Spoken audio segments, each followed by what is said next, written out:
마태복음 5장 1절부터 12절 말씀 교독하겠습니다. 저와 한 절씩 교독하겠습니다. 마태복음 5장 1절부터입니다. 예수께서 무리를 보시고 산에 올라가 앉으시니 제자들이 나온지라.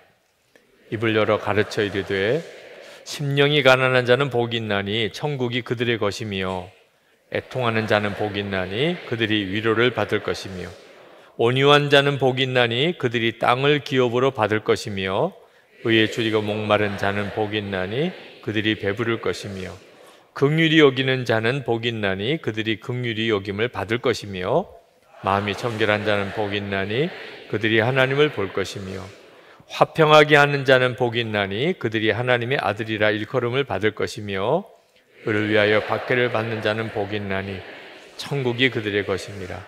나로 말미암아 너희를 욕하고 박해하고 거짓으로 너희를 거슬러 모든 악한 말을 할 때에는 너희에게 복이 있나니 기뻐하고 즐거워하라. 하늘에서 너희의 상이 큼이라. 너희 전에 있던 선지자들도 이같이 박해하였느니라.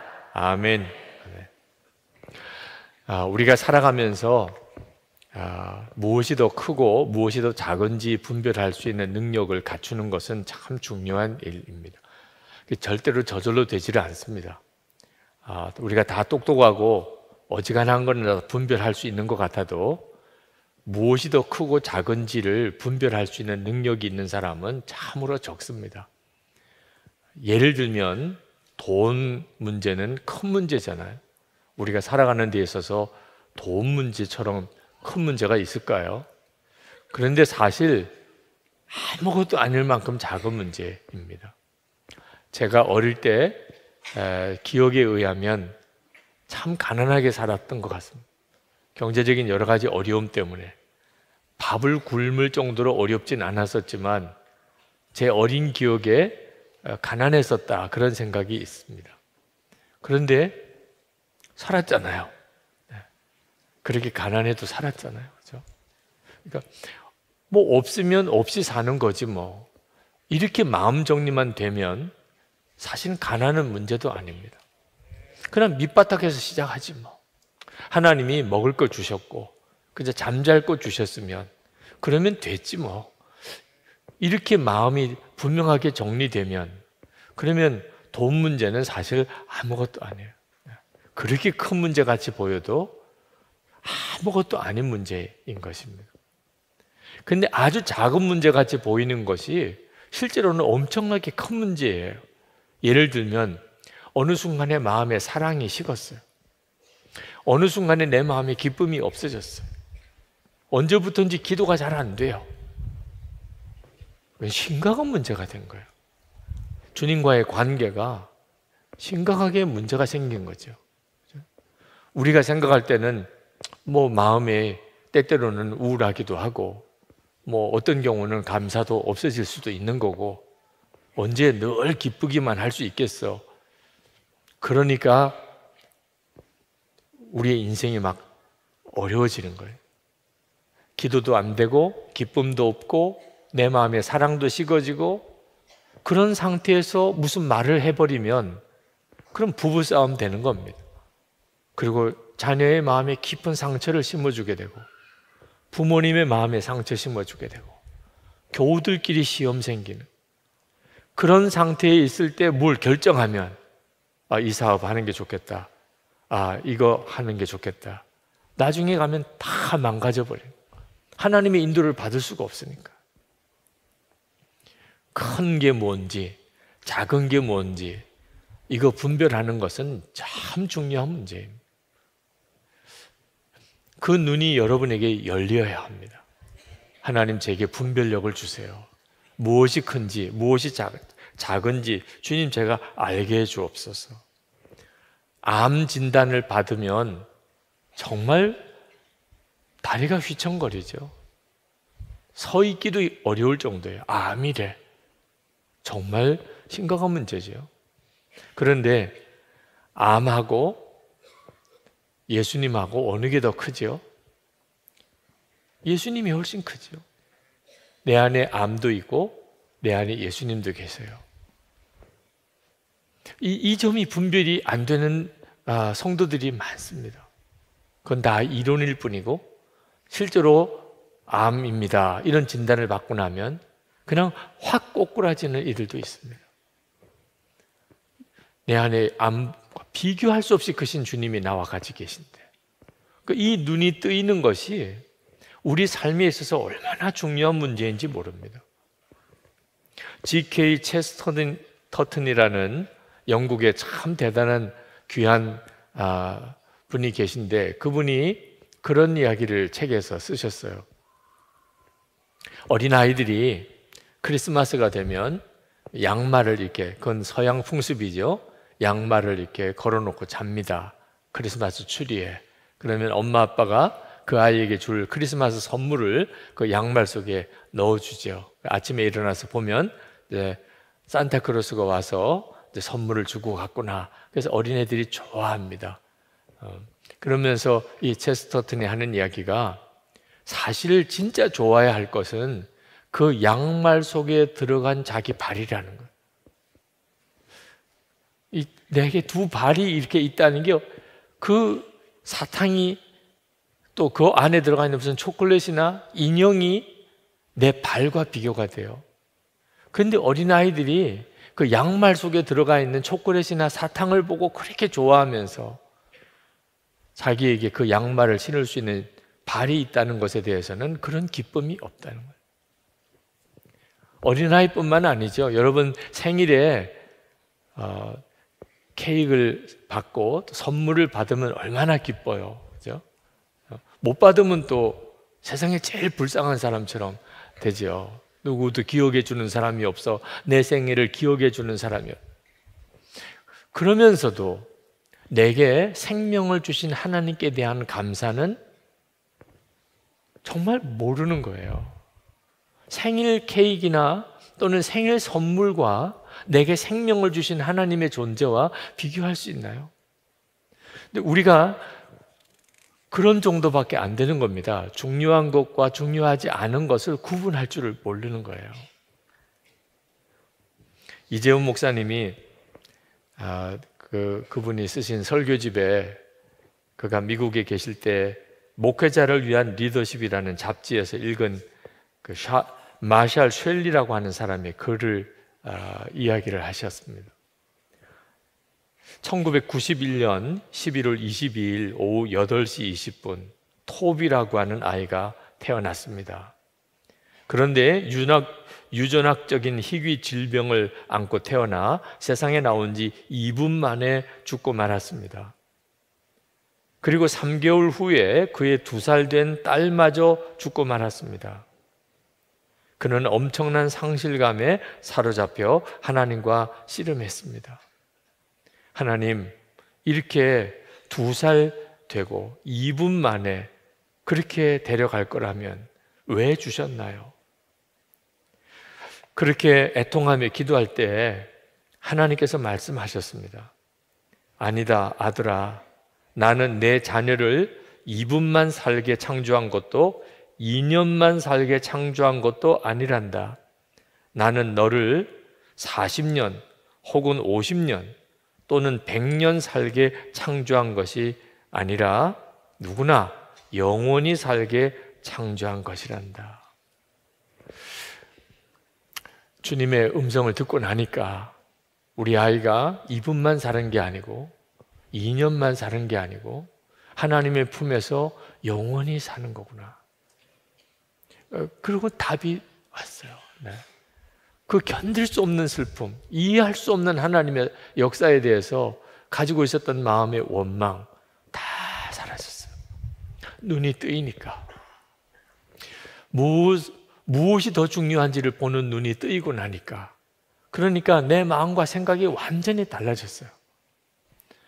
오늘 밤에 우리에게 주님이 역사하셔서 내게 진짜를 볼 수 있는 눈을 열어주셔서 나는 정말 행복하구나 하는, 예수 그리스도 안에서 내가 정말 행복한 자구나 하는 것을 깨닫게 되는 역사가 있기를 원합니다. 정말 진짜 그런 일이 오늘 여러분의 마음에 일어나게 되기를 원합니다.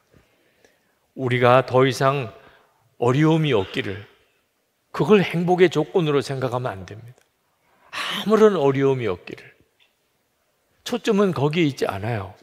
초점은 그 고난도 아무렇지도 않게 여겨질 만큼 놀라운 행복의 비밀을 발견하는 겁니다. 어떤 고난이 와도 상관없어. 그런 마음이 들 수 있는 그것을 붙잡는 거죠. 예수 그리스도세요. 네. 어떤 고난이 올지라도 나는 행복해. 그럴 수 있는 비밀이 예수님을 실제로 만나는 겁니다. 주님을 인격적으로 만나는 거예요. 인도의 선다싱이 시크교 집안에 태어난 사람입니다. 15살 때 누구 전도를 받은 게 아니고 환상 중에 예수님을 만나고 그리고 예수 믿는 사람이 됐어요. 그가 그 이야기를 가족들에게 하니까 가족들이 다 질색을 했습니다. 아니, 우리 집안에 예수를 믿는 사람이 나온다고? 아니야, 저 꿈을 꾼 거야. 그러니까 그냥 내버려둬. 가족들이 그냥 술렁술렁 거렸습니다. 그런데 선다싱에게 있어서 이 영생의 생명의 역사는 진짜였어요. 예수 그리스도에 대해서 점점 더 분명하게 알게 되고 그리고 그가 견고한 믿음으로 서니까 그때부터 이제 핍박이 오기 시작했습니다. 온 가족들이 선다싱이 예수 믿는 것을 포기하고 다시 힌두교로 돌아오도록 그렇게 핍박을 했습니다. 그런데 그렇게 핍박 중에 선다싱은 이렇게 고백을 했습니다. 핍박이 아무리 강해도 그리스도와 함께 있지 않았을 때 내가 겪었던 불안과 같은 상태에 비하면 그깟 핍박은 아무것도 아니었다. 환난과 핍박을 견디는 것이 내게는 어렵지 않았다. 왜냐하면 그리스도가 없는 상태에 나는 물 없는 물고기와 같았고 새가 물속에 들어있는 것과 같았기 때문이다. 핍박은 아무것도 아니다. 나는 그리스도인으로 이 땅에 살지만 하늘에 살고 있다. 예수님을 진짜 만난 사람은 핍박 그까짓 것, 핍박 그까짓 것. 여러분, 그걸 여러분이 발견하셔야 하는 거예요. 아무런 어려움이 없게 해주세요. 늘 웃고만 지낼 수만 있게 해주세요. 여러분이 이렇게 초점을 맞추면 하나님이 응답하실 수가 없어요. 어떤 고난 온다 하더라도 아무렇지도 않을 만큼 그렇게 기쁠 수 있는 바로 그것을 여러분이 붙들어야 합니다. 이걸 이해 못하면 예수님이 산상수훈에서 말씀하신 이 8가지 복을 이해할 수가 없어요. 예수님께서 8가지 복이 있는 사람을 말씀하셨습니다. 심령이 가난한 자가 복이 있대요. 애통하는 자가 복이 있대요. 온유한 자가 복이 있대요. 의에 줄이고 목마른 자가 복이 있대요. 긍휼히 여기는 자가 복이 있대요. 마음이 청결한 자가 복이 있대요. 화평케 하는 자가 복이 있대요. 의를 위하여 핍박을 받는 자가 복이 있대요. 이 말씀을 들으면 잘 이해가 안 되니까 그게 마음에 뭔가 이렇게 와 닿아야지 그런가 보다 이렇게 되잖아요. 근데 우리가 생각하기에는 하나도 복이 있는 사람들이 아니에요. 그런데 예수님은 그들이 복이 있다고 하셨어요. 여기 복이 있다는 말은 행복하다는 뜻이죠. 예수님께서 왜 이렇게 말씀하셨을까? 어떻게 가난한 게 복이죠? 어떻게 애통한 게 복이죠? 어떻게 그걸 행복이라고 말할 수 있어요?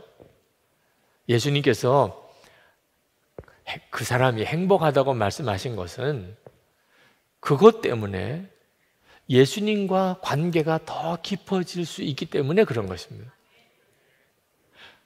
그 심령이 가난한 것 때문에, 애통한 것 때문에, 마음이 온유한 것 때문에, 의에 줄이고 목말라 하는 것 때문에, 그가 다른 사람을 긍휼히 여기는 사람이니까, 마음이 청결하니까, 화평케 하는 사람이니까, 또는 의로 인해 핍박을 받는 자이니까 그가 주님과 더 가까워질 수 있는 거예요. 예수님께서 하신 말씀의 핵심은 그 지금 당장의 어려운 것만 보지 말라는 거예요. 그것 때문에 주님을 더 분명히 믿게 되었고, 그것 때문에 주님과 더 가까워졌고, 그것 때문에 주님을 더 갈망하여 주님을 바라보는 눈이 뜨였다면 그건 정말 복이라는 거예요. 그게 우리 주님이 말씀하시는 핵심입니다. 존 웨슬리 목사님이 이런 말씀하셨습니다. 인간에게 이 세상의 모든 것을 주어보라. 그래도 무엇인가 부족하다. 그 무엇인가란 더도 말고 덜도 말고 하나님을 알고 사랑하는 것이다. 천국에서든 이 땅에서든 그것 없이는 누구도 행복할 수 없다. 하나님을 알고 사랑하는 것 없이는요, 이 세상 모든 걸 다 가져도 부족해요. 이 세상에 모든 걸 다 가졌는데도 부족해. 도대체 이게 어떻게 된 일이죠? 우리는 뭐 다 가질 수도 없으니까 생각하기도 귀찮잖아요. 이 세상 거 다 가져도 뭐 부족할까? 근데 그렇대요. 왜? 뭐 안 가봐도 돼요. 하나님이 우리를 만드실 때 하나님을 사랑하고 하나님과 교제하는 것 없이는 우리는 절대로 행복할 수 없게 그렇게 만들어졌기 때문에. 웨슬리가 이렇게 스스로 고백을 했습니다. 자기가 거듭나기 전에 나는 부족한 것이 그때도 없었다. 양식 있고 부침성 있는 친구들도 많았다. 그런데 행복하지 않았다. 왜 그런지 궁금했다. 아무리 생각해도 이유가 묘연했다. 물론 그 이유는 영원한 행복만 아니라 또한 현재 행복의 근원이신 하나님을 내가 몰랐다는 것이다. 실제로 주님을 인격적으로 만나지 못한 사람, 교회 다니면서도 그런 사람이 있다는 게 안타까운 일이에요. 예수님을 실제로 만나지 못한 사람, 그 사람에게는 모든 것이 다 갖춰져 있어도 그는 행복하지 않습니다. 그런데 우리가 살아가는 동안에 하나님을 만나게 만들고 주님을 사모하게 만들고 주님께 더 가까이 나가게 만드는 그런 게 있어요. 오늘 성령 집회 오신 분들 중에 힘들어서 오신 분들, 기도해야지.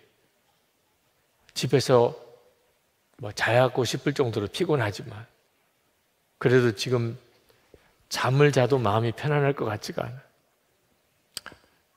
교회 가야 되겠다. 기도해야 되겠다. 뭔가 어려움이 있어서 그런 거잖아요. 주님의 표현대로 하면은 복이 있나니, 그 사람이 복이 있나니, 문제가 있으니까 나온 거잖아요. 주님께 더 나왔잖아요. 주님을 계속 바라보게 하잖아요. 그게 복이라는 거예요. 주님과의 관계가 더 깊어지게 만들었기 때문에. 그걸 알고 난 다음에 보면 심령이 가난한 게 복이겠구나. 애통한 것도 복이겠구나. 핍박당하는 것도 복이겠구나. 이게 이해가 되잖아요. 여러분, 주님이 말씀하시는 핵심은 지금만 보지 말라는 겁니다. 앞으로 되어질 것까지 보고서 이게 복인지 아닌지 구분하라는 거예요. 똑같은 이 산상수훈의 말씀이 누가복음에 6장에 나오는데 누가복음 6장 21절에 가보면 지금 우는 자는 복이 있나니 너희가 웃을 것이며, 자, 지금은 우는 자인데 앞으로는 웃을 것이라는 거예요. 25절에 가면 화 있을진저 지금 웃는 자여 너희가 애통하며 울리로다. 그걸 내다봐야 한다는 겁니다. 앞으로 어떻게 될 건지. 그러므로 여러분, 주님께로 더 가까이 나가게 만든 거라면 그게 너무너무 어려운 기도 제목이 그 복인 거예요. 그것 때문에 오늘 이렇게 나와서 기도를 하고 있다면 그건 정말 행복한 거라는 거예요. 여러분, 우리는 무엇을 보고 복인지 아닌지 판단해야 합니까? 오늘 팔복에 보면 그게 천국을 소유하는 것이었느냐 하는 거예요. 그래서 심령이 가난한 게 복인 거예요. 그것 때문에 천국을 소유하게 되니까. 정말 그것 때문에 내가 위로를 받을 수 있었느냐. 그래서 애통한 자가 복이 있는 겁니다. 실실 웃고 다니는 사람이 무슨 위로를 받을 게 있겠어요. 나라를 위해서, 하나님의 나라를 위해서, 한국 교회를 위해서, 어려운 이들을 위해서 그냥 눈물이 마를 바 없을 정도로 그렇게 울고 애통해하는 자가 우리 주님의 위로하심이, 주님의 위로하심이 임하는 거예요. 울어본 적도 없는 사람에게 무슨 위로가 있겠어요. 그러니까 애통한 자가 복이 있는 거예요. 땅을 기업으로 받을 것이냐. 그래서 온유한 사람이 복이 있는 겁니다. 온유한 사람이. 갑질하지 않고, 네. 누구에게 대들지도 않고, 거칠게 말하지도 않고, 이 사람이 때리면 그냥 맞고, 저 사람이 밀치면 그냥 밀리고. 근데 그런 사람이 복이 있어요. 왜? 하나님이 결국 그에게 땅을 줄 거니까. 우리나라 이렇게 산에 가보면 늑대 없어요. 호랑이도 없어요. 다 죽었어요. 토끼는 있어요. 땅을 기업으로 받았어요. 토끼가, 그 약한 토끼가 정말. 늑대와 호랑이는 다 죽었어요. 네. 길게 내다보면 그렇다는 거예요. 하나님이. 온유한 자가 복이 있나니 땅을 기업으로 받을 것이다. 은혜를 베푸는, 배부를 정도로 은혜를 받을 수 있다는, 그런 사람이 복이 있는 거죠. 앞으로 은혜를 배가 부를 정도로 받아요. 어떤 사람이 그렇죠? 의에 줄이고 목마른 사람. 하나님, 제가 어떻든지 의롭게 살고 싶습니다. 하나님, 제가 어떻든지 숨은 죄도 없고 은밀한 죄도 없이 그렇게 살고 싶습니다. 하나님, 저는 정결함을 원합니다. 이런 사람이 하나님의 은혜를 배부를 정도로 받을 거라는.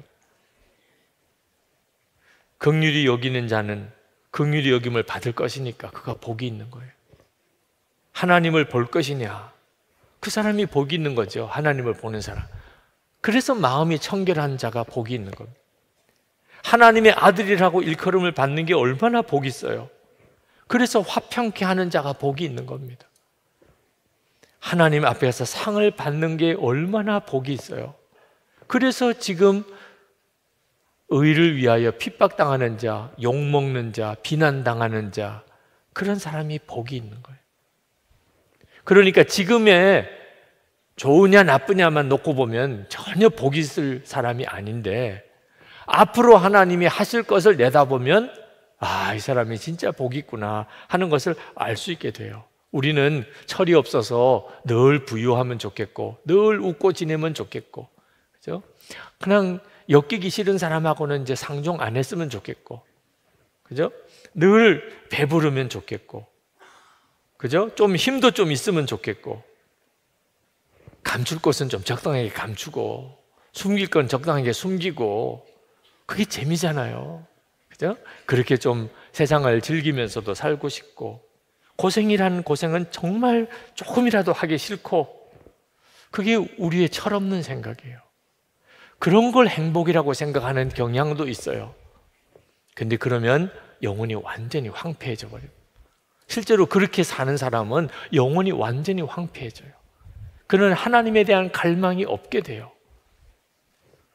그건 그 영혼을 죽이는 것이 되는 거예요. 세상에서는 행복하다고 했지만 실제로는 가장 비참한 것입니다. 주님은 그걸 내다보라는 겁니다. 여러분, 주님을 향한 갈망이 일어나게 만드는 일은 참으로 복이 있는 것입니다. 여러분이 그 눈이 뜨이고 나면, 그러면 힘들었던 한 주간이 갑자기 의미가 달라져요. 왜 나에게만 이런 고난이 있느냐 이랬었는데 갑자기 의미가 달라지는 거예요. 그래서 다른 사람에게 있지 않은 간절한 기도가 내게 나오는구나.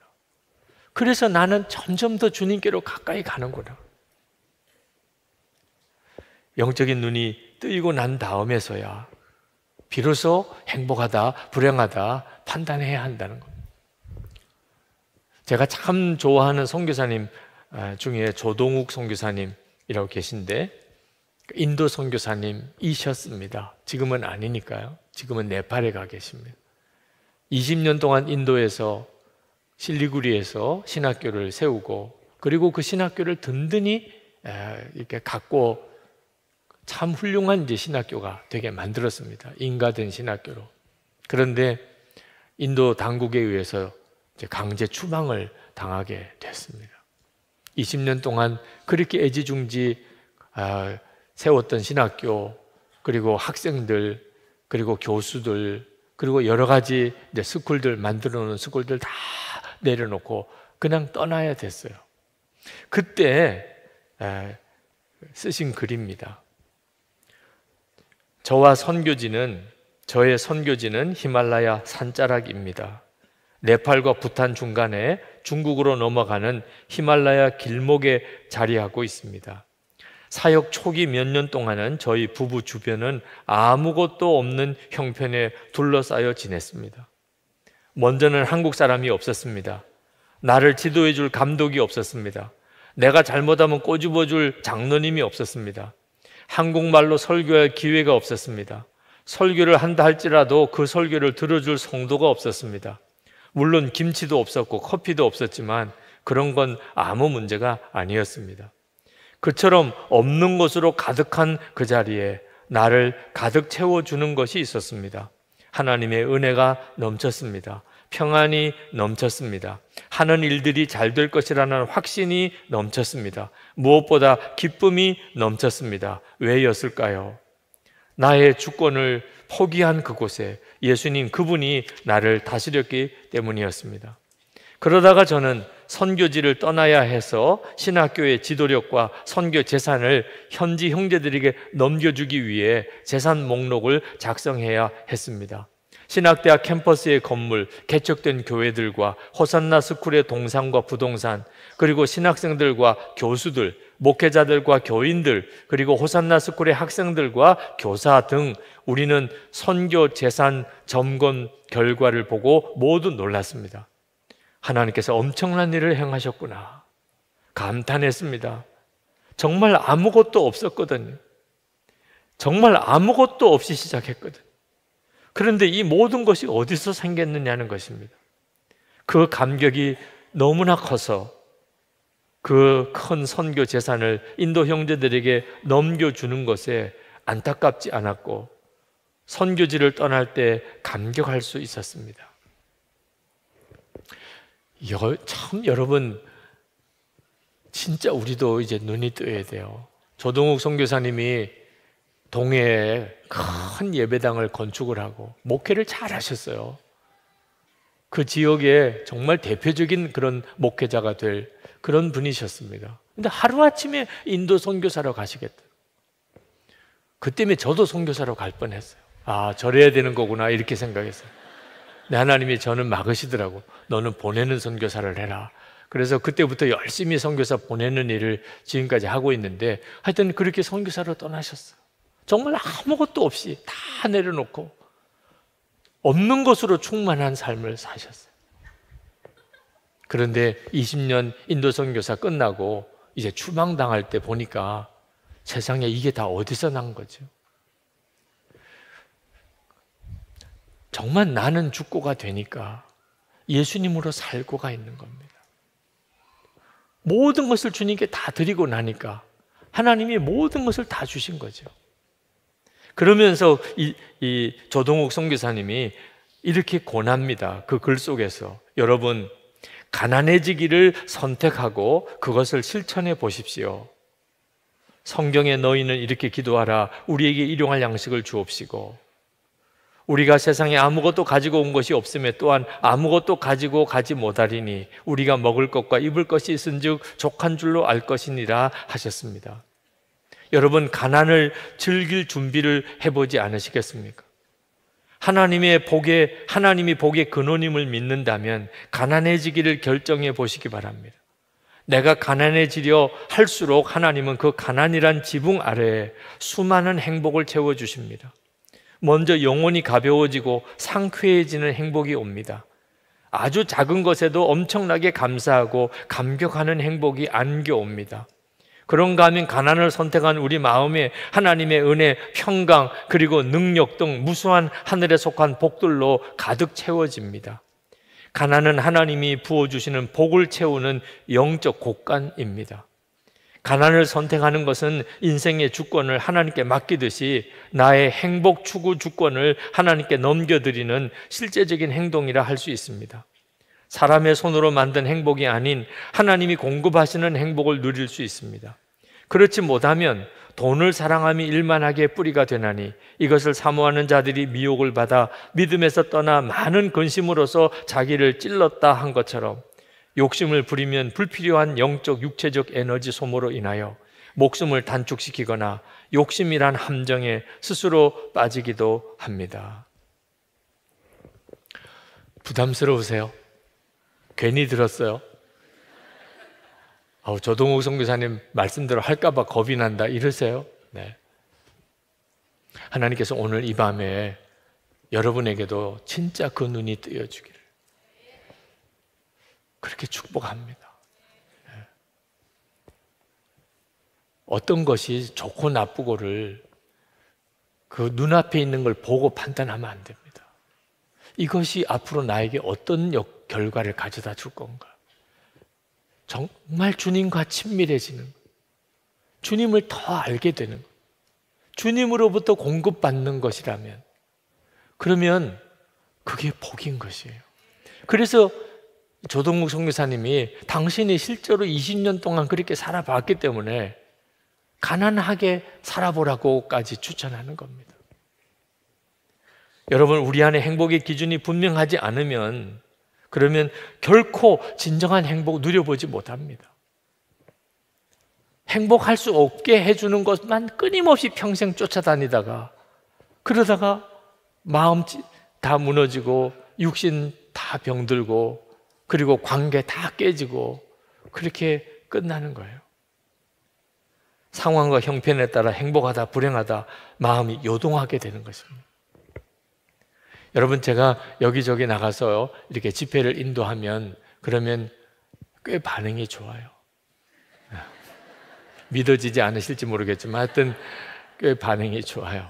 사람이니까 은혜 받았다고 그러면 저도 좋지요. 야, 참 하나님이 나에게 이런 복을 주셨나 이런 생각도 들어요. 그런데 이렇게 다시 교회로 들어와서 이제 하나 둘 해야 될 일들을 이렇게 처리하다 보면 갑자기 스트레스가 확 올라와요. 벌써 금요일이에요. 저녁에 또 설교해야 돼요. 그리고 또 주일 설교 또 해야 돼요. 어떻게 쉴 틈이 없어요. 만나야 될 사람들도 있어요. 자꾸 어떤 분들이 좀 만나자고 연락이 오기도 해요. 이렇게 저렇게 사람들과 만나고 무슨 일을 처리하다 보면 어떤 때는 막 짜증이 나기도 해요. 꼭 보고 싶은 책 벌써 못 본 지 며칠도 지났어. 도대체 나에게는 왜 이렇게 시간이 없지?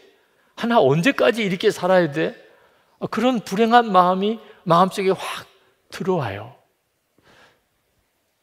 하나님이 제게 주신 은혜, 그건 너무너무 귀하죠. 근데 또 한편으로는 힘들고 부담되고 짜증스럽고 피곤한 일도 내게 있어요. 만약에 눈에 보이는 것으로만 반응하기 시작한다면 하나님은 나를 절대로 행복하게 만드실 수 없을 거예요. 그냥 편안하고 좋은 거, 만족스러운 거, 당장 내 눈에 좋은 거 그런 것만 쫓아 살다가 보면 그러면 아마 여러분들도 다 어디론가 사라져 버릴 거예요. 네. 그런 목사에게 오고 싶은 사람이 누가 있어요, 그죠? 여러분도 똑같아요. 여러분 주변을 한번 둘러보세요. 여러분이 보기에는 꽤 괜찮게 살아요. 아유, 그만큼 살면은 잘 사시는 거지 뭐. 그런데 그 사람 만나보면 불행하대. 우리가 보기에는 이것도 있고 저것도 있고 저것도 있고 다 그런데 그분은요, 자기만 세상에서 제일 불행하대. 자기만 제일 슬프대. 자기만 제일 억울하대. 하나님이 내 기도만 안 들어주신대. 다른 사람을 보면 잘 이해가 안 돼요. 그 사람이 왜 그렇게 불행한지. 우리가 똑같이 그렇게 한다니까요. 행복의 조건을 정확히 모르는 사람은 그렇게 살 수밖에 없게 돼요. 예수님께서는 좋은 일이 없더라도 행복할 수 있다. 나쁜 일이 일어나도 우리가 기쁠 수 있다고 말씀하고 있어요. 정말 믿어지지 않는 일이죠. 목사에게 특별히 하나님께 기도할 그런 마음의 소원이 그렇게 많지 않습니다. 목사가 무슨 돈이 많이 필요하겠어요? 무슨 큰 집을 달라고 하겠어요? 그런데 그 몇 안 되는 목사의 소원 중에 하나가 공부를 많이 하는 것입니다. 하나님, 공부는 좀 많이 할 수 있게 해주세요. 그런데 하나님께서 제게는 그 복을 안 주셨어요. 그게 저에게는 한동안 마음이 참 힘들었습니다. 허락하지 않으시는 거예요. 공부를 더 많이 하는 거예요. 저에게 있어서는 학력 문제는 그동안에 제게 여러 가지 많은 부딪힘을 주었습니다. 요즘에는 저에게 학력을 물어보는 사람이 없더라고요. 책에서 다 보셨는지 물어보지 않아요. 어디 가도 그냥 저를 선한목자교회 담임 목사라고만 소개하지 무슨 학교를 나왔느냐고는 소개 안 하더라고요. 근데 그러지 못할 때는요, 제가 어디 가서 말씀을 전할 때 꼭 사회 보시는 분이 물어요. 목사님, 신대원은 어디 나오셨나요? 목사님, 유학은 어디서 하셨나요? 그때마다 참 대답하기가 민망해요. 하나님께서는 제게 공부를 더할 복을 안 주셨어요. 그런데 지금 생각하면 하나님께서 그에 못지않는 하나님의 복을 주셨어요. 공부를 잘하는 것은 참 귀한 일이에요. 공부를 많이 하는 것도 참 귀한 일입니다. 어떤 분은 제 이야기를 듣고 공부 안 하기로 결정했다고 하시는 분도 있던데 절대로 그런 뜻으로 드리는 말씀이 아닙니다. 하나님이 저에게 공부할 기회를 허락하지 않았던 것은 아마 제가 가지고 있는 능력이 목회를 하려고 할 때 공부를 하고 목회를 하기에는 좀 모자란다고 생각하셨던 거예요. 그래서 하나는 빼고 하나만 집중하라. 그래서 저는 30대 초반부터 교회를 다니면서 전심으로 목회만 했습니다.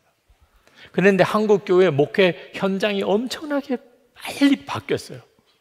제가 신학교 다닐 때 듣고 배웠던 것을 현장에 나와서는 전혀 다른 상황이었고 그게 5년, 10년 단위로 계속 뒤바뀌기 시작했습니다. 그런 급변하는 한국 교회의 변화, 바로 그 복판에 제가 있었습니다. 그러면서 제 마음속에 무슨 낙이 있겠어요. 오직 주님, 정말 주님 만나고 싶습니다. 주님 만나고자 하는 마음의 갈망이 있었어요. 만약에 제가 주님을 만나고자 하는 갈망만 가지고 했다면 아마 지금과 같은 이런 기쁨은 없었을 거예요. 저도 주님을 향한 마음의 갈망이 이렇게 큰데 교인들을 보니까 교인들도 너무 불쌍해. 담임 목사도 불쌍하고 교인도 불쌍하고 살아계신 주님을 만나지 못한 것에 있어서는 똑같잖아요. 그래서 저가 주님을 만나고 싶은 그런 간절한 갈망을 교인들도 가지고 있을 것이라. 그래서 어떻든지 제가 하나 깨달으면 하나를 교인들에게 가르쳐서 그분들도 눈이 뜨이게 해주고 싶고, 그래서 교인들이 주님을 바라보는 눈이 뜨이게 해주는 일을 하면서 지금까지 목회해 온 거예요. 그래서 주님이 지금 예수 동행 운동을 하는 여기까지로 인도해 주셨더라. 제가 만약에 공부할 시간을 가졌으면 뭐 그런 대로 목회를 했겠죠. 근데 지금과 같은 이런 사역은 할 수 없었을 거예요. 지금 생각해 보면 참 하나님께 감사해요. 주님과 관계가 이만큼 깊어진 것도 너무 감사합니다. 그리고 이 일을 한국 교회에 이렇게 소개하고 함께 동참할 수 있게끔 이렇게 만든 것도 얼마나 감사해요. 어느 순간에 보면은 나에게 나쁜 일 같이 보인 일이 알고 보니까 그게 복된 것이었더라. 기준을 어디다 두느냐에 따라 다른 거예요. 주님과의 관계가 깊어지고 주님과 더 깊이 사랑하게 되고 주님을 인격적으로 알게 되고 그렇게 해주었던 것이라면 그게 가난이든 눈물로 애통하는 것이든 그것 때문에 핍박을 받는 것이든 그저 남에게 온유하게 대하는 것이든 그저 화해해주는 그런 어려운 역할을 해야 되는 일이든 그게 다 복이라는 겁니다. 여러분 오늘 적당히 은혜 받고 갈 생각하지 마시기 바랍니다. 항상 그렇게 하니까 문제가 있는 거예요. 오늘 말씀을 진짜 붙잡으셔야 돼요. 오늘 오전에 있었던 말씀 기도회 느헤미야 6장이었습니다. 이 느헤미야 6장은 성벽을 이제 짓고 아직 문을 제대로 달지 못했을 그때 산발락과 주위에 있는 대적들이 위협에 오는 그런 상황의 내용들입니다. 성벽은 다 지었어요. 그런데 문은 아직 달지 못했어요. 그러면 지으나 마나. 문이 달려있지 않으면 적들이 언제든지 그냥 들어오죠. 그 성벽 다 지은 게 무슨 소용이 있어요? 문이 열려있는데 활짝. 하나님 앞에 기도하는데 하나님 끝까지 완성하게 해주세요. 문짝 제대로 달아놓지 못하고 성벽만 다 쌓아놓으면 헛고생 돼버리고 말아요. 은혜를 받아도 여러분 끝까지 받아야 돼요. 기도를 해도 적당히 끝내면 안 됩니다. 순종을 해도 적당히 순종하는 것으로 끝내면 안 돼요. 하나님의 말씀을 듣고 그 말씀을 붙잡고 기도하는데 그저 적당히 은혜 받고 오늘도 좋은 말씀 들었네 하고 이렇게 가면 안 됩니다. 말씀이 내게 결론이 돼야 돼요. 이제는 내 마음속에 행복의 기준이 완전히 바뀌어야 됩니다. 무엇이 행복이지요? 주님과 더 가까워지는 것. 주님과 더 가까워지는 것이었다면 그건 다 나에게 복인 거예요. 만약에 주님과 거리가 멀어지는 것이었다면 그건 나에게 화인 거예요. 아, 이제는 기준이 분명히 바뀌어야 되겠구나. 내 마음의 기준이 완전히 달라졌어요. 완전히 바뀌어졌어요. 여러분, 그렇게 오늘 역사가 일어나야 그동안에 가지고 있었던 행복의 기준 다 십자가에 못 박습니다. 주님, 제가 잘 몰랐습니다. 그저 돈 많고 부유하고 웃고 즐기고 뭐 먹고 싶은 거 많이 먹고 그러면 그게 행복한 줄 알았어요. 고난과 어려움은 다 피하는 것이 그게 복인 줄 알았어요. 주님, 이제 그 어리석은 생각 십자가에 못 박습니다. 더 이상 그것 가지고 판단하지 않게 하소서. 주님, 오늘 이 시간에 행복의 진짜 주님의 기준을 내 마음에 부어주소서. 주님께 더 가까이 나가게 한 것이 그게 하나님이 복이구나. 그것 때문에 찬송하고 기뻐하게 해 주옵소서. 역사가 일어나게 해 주소서. 네. 심령이 가난한 자, 애통하는 자, 온유한 자, 의에 줄이고 목마른 자, 긍휼히 여기는 자, 마음이 청결한 자, 화평케 하는 자, 의를 위하여 핍박받는 자, 행복한 사람. 오늘 마음에 너무나 분명하게 하나님, 저 행복합니다. 그렇게 고백할 수 있게 되기를 원합니다. 오늘 같이 우리 통성으로 기도하고 그리고 안수 받으실 분들은 아랫단에 내려오셔서 안수를 받으실 텐데 여러분 마음에 이 마음이 아직도 혼란스러워서 말씀을 듣기는 해도 마음이 확 바뀌었다고 이렇게 느껴지지 않으시는 분들은 강단에 올라오셔서 기도하세요. 특별히 오늘 그분들을 초청합니다. 하나님, 제 마음이 오늘 진짜 완전히 말씀으로 뒤집어지기 원합니다. 이제 제가 얼마나 더 살지 모르겠습니다. 10년을 더 살지 30년을 더 살지 50년을 더 살지 저는 모르지만 이제부터는 진짜 복의 기준이 분명하여 살게 해 주옵소서.